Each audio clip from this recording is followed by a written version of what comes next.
We're in Telford because this town, just like Rotherham in South Yorkshire, has been engulfed by a quite horrific Muslim grooming scandal. And this town's been dubbed the child sex capital of Britain.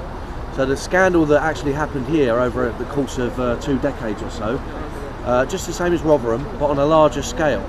So that's why we're holding our protest march in this town today. Yeah, it's an actual epidemic. It's been sweeping across the country, and Telford tops the list. In terms of severity, this town has been hit the worst. Okay, and it's still going on because there were 7 convictions in 2013, and I was reading that one of the victims said the worst perpetrators are still out there.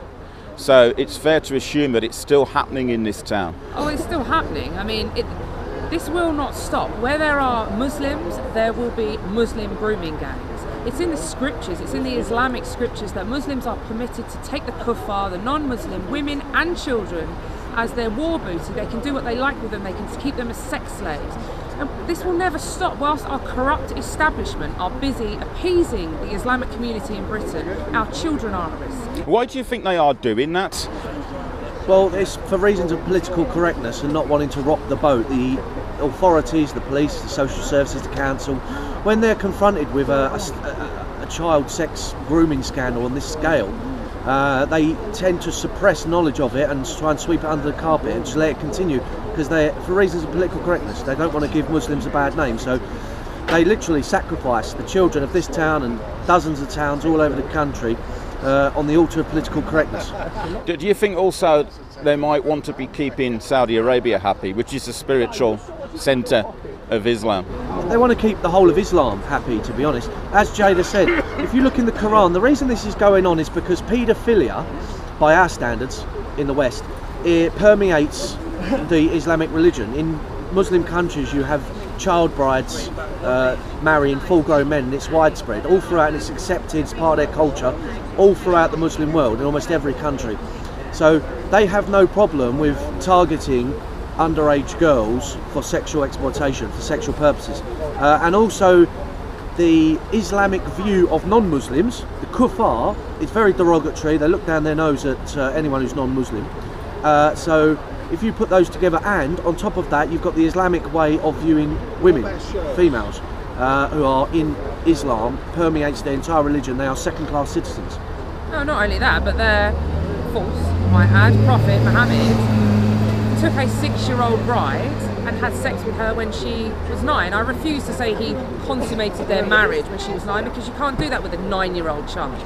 And Muslims are told in the Islamic scriptures that Muhammad is the perfect human being whom they should all mimic, they should all emulate, they should try and aspire to be just like Muhammad. It is absolutely, there are no coincidences. It's no coincidence that Muslims are taking child brides and marrying them and having sex with them when they are children, because Muhammad did it, and if Muhammad says it's okay, then it's okay for all these Muslims. Why is it then that educated people in Parliament do not understand Islam to the same level that anybody who's read the Quran does, like yourselves, like myself?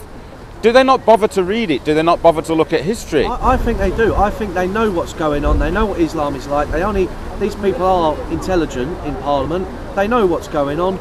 But in many cases, like on the left, the Liberal Democrats and Labour, they bury their heads in the sand and pretend amongst themselves that Islam is some lovely, beautiful, peaceful religion. Yeah.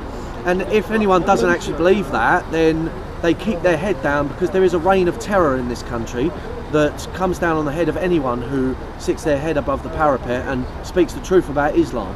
I've been arrested 10 times, been dragged into court, Jada's been dragged into court, we've faced trials, criminal charges. I was thrown in prison over Christmas and the New Year.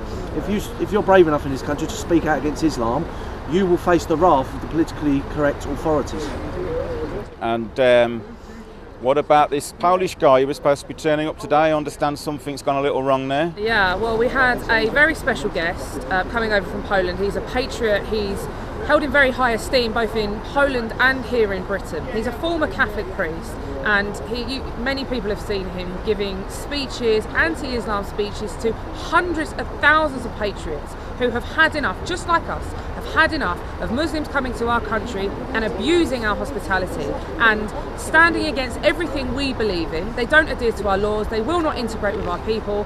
So he's been held in very high esteem, and we're extremely disappointed that he got off the plane this morning in Britain and was immediately detained by Border Control, who have said that he's being detained pending interrogation, at which point they will decide whether he, as an EU citizen who has every right to be in this country, whether he will be allowed to remain here or whether they will put him on a plane and send him back home. This is a man with no criminal convictions, a former priest who has come here to speak at our events, to support these children who have been groomed by Muslim grooming gangs, and they have said that under no circumstances will he be attending our event. And yet I see a Trump flag in the background, Yeah. and it's being debated that he's not even allowed into our country. I know, it's ridiculous. Yeah. I mean, fancy that, the leader of the free world, you know, the most powerful man in the world, who is extremely popular, hence why he is now in power, and our ridiculous left-wing petty politicians, just like the ones who call for our movement to be proscribed, are now standing there and debating whether we should let him here or not. It's absolutely ludicrous.